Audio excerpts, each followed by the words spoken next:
Entonces, conocer la real edad gestacional. Entonces, siempre nos hacemos esta pregunta. ¿Conocemos cómo va creciendo el bebé? ¿Es más importante el peso fetal estimado? ¿Es más importante los parámetros biométricos, el promedio de ellos? ¿O conocer la edad gestacional? Entonces, para datar la edad, para datar la gestación, realmente lo que yo tengo que tener en cuenta es que debo reconocer cuál es el patrón de edad gestacional que tengo. ¿Qué es datar la edad gestacional? Es esto es sacado directamente de la Real Academia Española de la Lengua, y lo que nos dice es que esto lo que nos ayuda es para colocar específicamente cuál es una fecha o cómo estamos nosotros generando esa cuantificación en términos de tiempo. ¿Qué necesito entonces para datar la gestación? Les volví a mencionar, conocer los ciclos menstruales, conocer si usa anticonceptivos, preguntarle la FUR a la señora, evaluar parámetros ecográficos. Y cuando uno hace estas preguntas a las pacientes, uno se da cuenta que todas ellas, cuando entran al consultorio, uno les dice cuál es la fecha última regla y empiezan a mirar para el techo o sacan un calendario, algunas sacan una fotico, y yo no sé qué miren la foto, pero algo mira. Y entonces no sé de quién se acuerde, de quién no se acuerde, pero realmente en esas circunstancias lo que tenemos que plantearnos es que cuando se estudia cuáles son el porcentaje de pacientes que tienen una fecha de última regla confiable, el porcentaje realmente es bajo. Y es que realmente a esto se le ha metido muchísima ciencia, inclusive. Esta es una red bayesiana que se le ha metido para tratar de predecir o para tratar de modelar cómo son los ciclos menstruales. Y adivinen qué, no es fácil, ni siquiera para una red neuronal es fácil. ¿Por qué razón?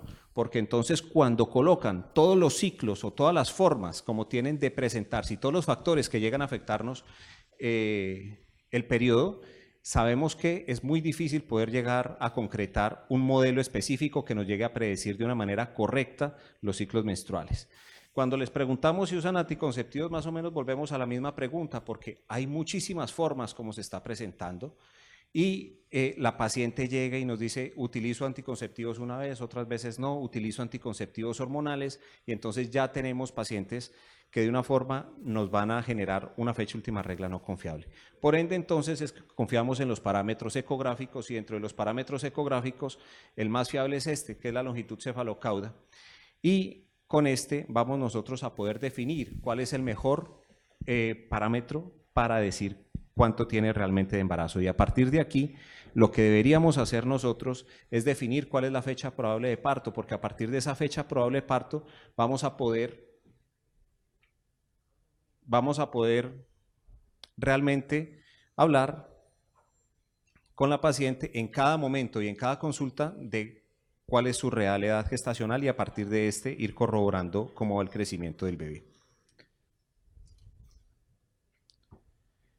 Cuando vamos aquí, ¿tenés un punto? Gracias.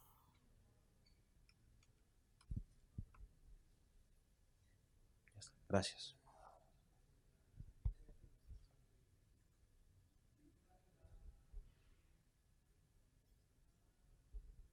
Entonces, cuando estamos aquí, vemos, por ejemplo, que hay algunas discrepancias respecto a las características maternas y las fetales para que nos pudieran llegar a afectar estas fechas que nos definen finalmente el momento sobre el cual vamos nosotros a determinar el parto y a partir del cual nosotros definimos la real edad gestacional.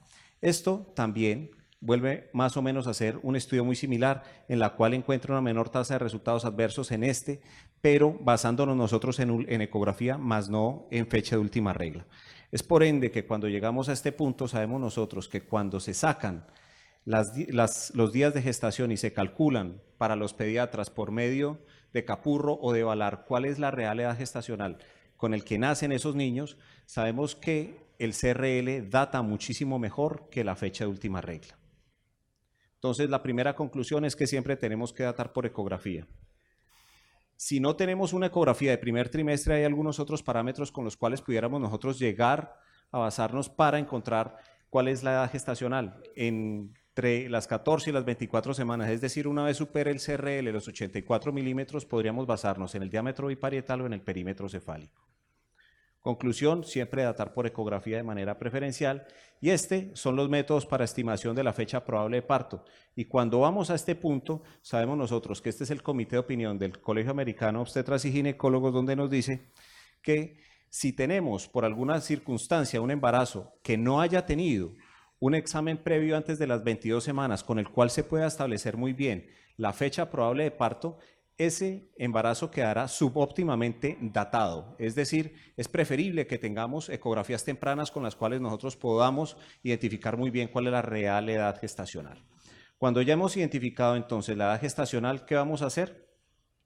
Entonces, en este punto decimos nosotros, bueno, muy bien, entonces vamos a hacerle una ecografía a la señora, vamos a ver parámetros craneales, parámetros del abdomen y los parámetros aquí del fémur. Y con estos valores, ¿en cuál ecuación meteríamos esos datos? Esa es la gran pregunta, porque entonces se las metemos a una ecuación de todas estas que están aquí están las 4 del señor Hadlock y un montón de ecuaciones, o nos vamos a incluirla en un parámetro local. El problema es que no tenemos una ecuación colombiana que nos ayude a centrar o a identificar cuál es el real peso fetal estimado. Hay curvas latinoamericanas o hay ecuaciones latinoamericanas que sí nos podrían ayudar un poco, pero realmente no tenemos la forma como decir hoy en día que para Colombia podemos disponer de esto. Hay muchísimas fórmulas y fíjense, las ecuaciones no solamente se basan en parámetros biométricos, sino en parámetros volumétricos. Aquí emplean volumetría y la mezclan también con algunos parámetros biométricos para llegar a obtener lo que sería el peso fetal estimado. Es decir, ecuaciones hay por montones. Sin embargo, este es un estudio que hicimos en México con el doctor Edgar Hernández Andrade y en el cual colocábamos pacientes mexicanas dentro de las ecuaciones diferentes que hay en el mundo, y lo que obteníamos era que la diversidad de los puntos o cómo se alejaban sobre lo que uno realmente debería estar estimando nos obligaba a pensar que la que mejor funcionaba no era ni la de Hadlock, ni la de Wagner, ni la de Lee, sino la de Rudecindo Lagos en Chile. ¿Qué nos obligaba a pensar en esto? Que muy probablemente la similaridad desde el punto de vista étnico nos ayudaba a que fuera más fácil que se predijera de una manera correcta el peso fetal estimado con una ecuación latinoamericana que con una extranjera. La conclusión es que sería ideal construir patrones locales. Ahora, si yo le meto la fórmula de Hadlock y le digo, muy bien señora, con todos estos parámetros y a las 31 semanas, y ya me da un peso fetal estimado de 1.450 gramos, ¿eso qué significa? ¿Qué hago con ese valor? Porque esa sería la siguiente gran pregunta. Nosotros ya no estamos en la etapa como antes nos decían, que es un peso bajo si estaba por debajo de 2.500 gramos. Eso ya no es correcto, ¿de acuerdo? Entonces, ¿qué vamos a hacer nosotros con esto? Muy bien, si nos vamos a analizar cómo se comportan nuestras mujeres colombianas, sabemos que las colombianas en promedio miden más o menos 155 centímetros, esto es en promedio 5 pies con 1 pulgada. Si nos vamos a colocar aquí, estamos más o menos similares a las mexicanas en toda esta... ¿Vale? Las más altas en esta escala son las holandesas y en algunos más recientes nos dicen que son las letonas las mujeres más altas. Sin embargo, la pregunta es, ¿nos podemos nosotros colocar a la par de las guatemaltecas o de las letonas? Sí, definitivamente no, porque estamos muy hacia la mitad. Entonces, es claro que nos comportamos diferente y por ende debemos buscar un patrón de comparación propio. Por eso se generó en el año 2012 esto, que fue en compañía de la Federación Colombiana de Ginecología y Obstetricia, un suplemento virtual de la FECOPEN, en el cual se generaron parámetros biométricos de todo. Fueron más o menos 3.500 pacientes, diámetro biparietal, perímetro craneal, perímetro del abdomen, longitud del fémur, longitud del húmero, etcétera. Bueno, y aquí llegamos hasta las de peso fetal estimado. Esta distribución es muy bonita y es una distribución que se obtuvo después de correr en diferentes partes del país ecografías y lograrla sumar acá a este conjunto de datos para llegar a obtener esto, que son los percentiles para nuestra población, que van desde la semana 18 hasta la semana 41.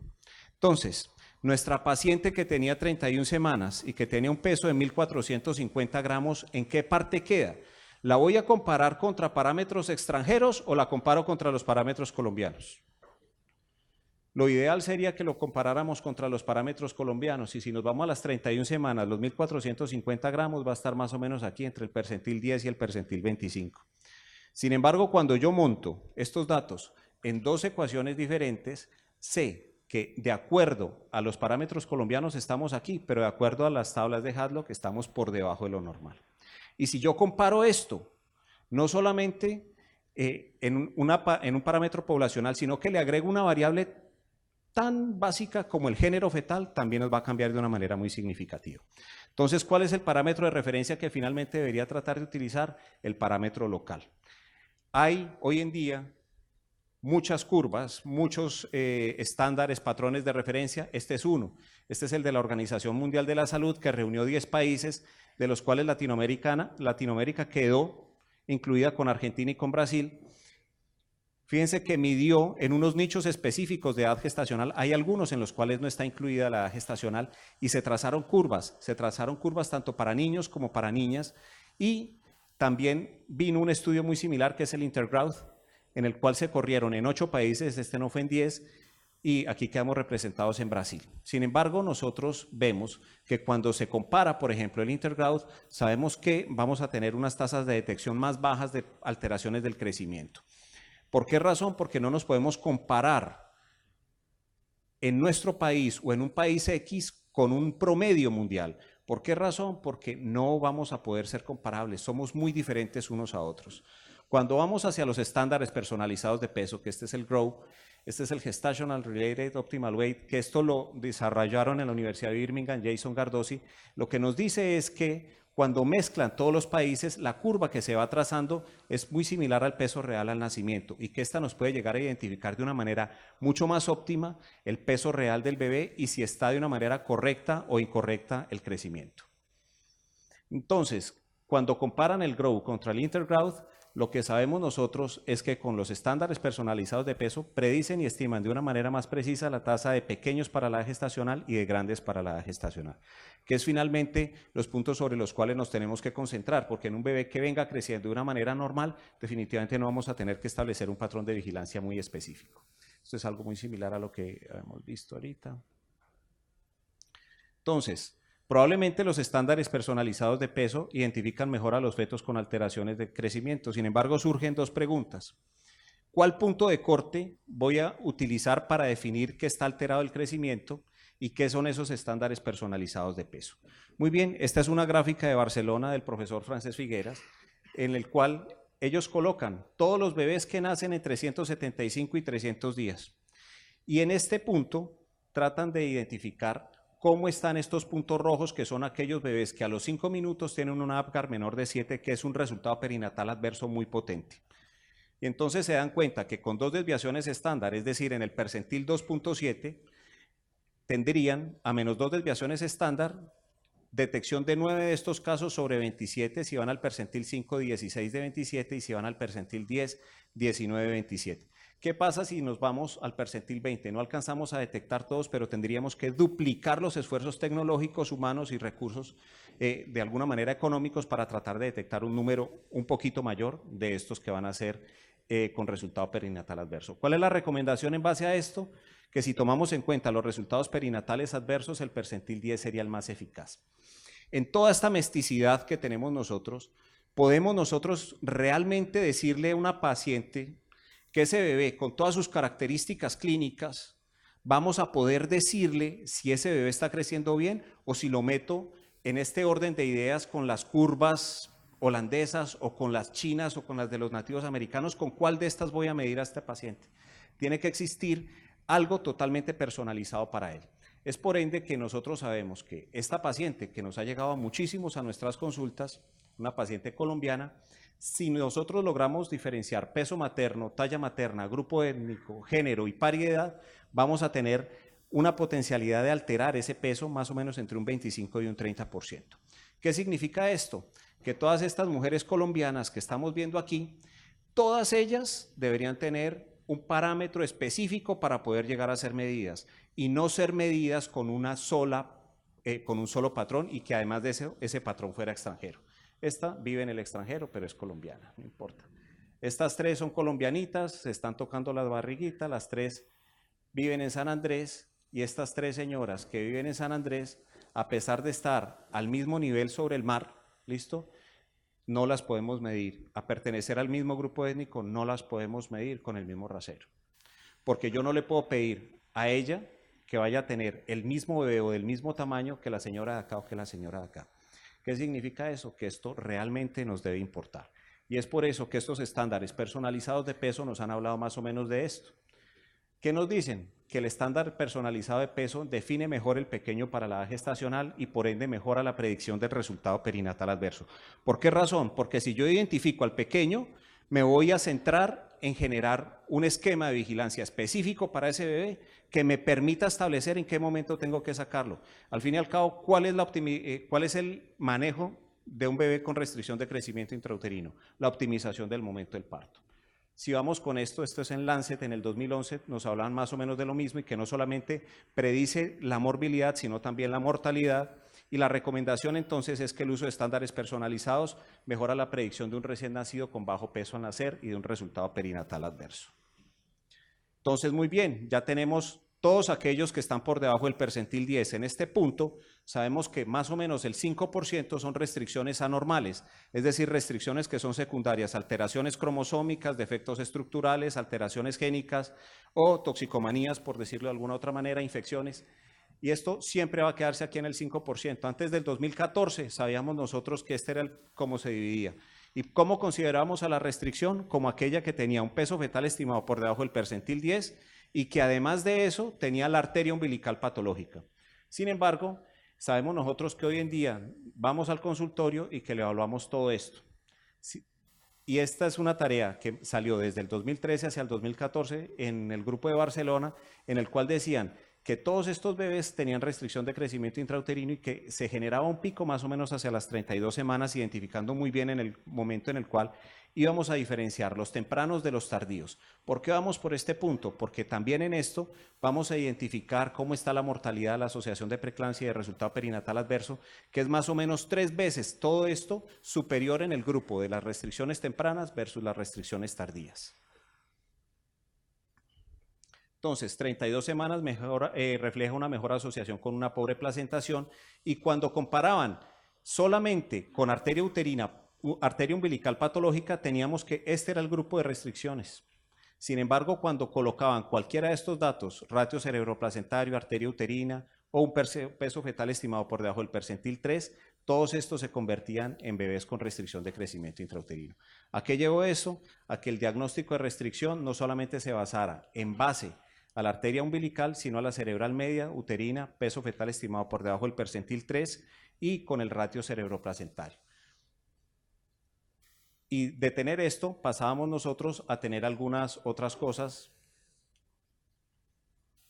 y es que cambiábamos definitivamente el concepto y ya no solamente lo definíamos por la arteria umbilical, sino por los otros parámetros que les estoy mencionando.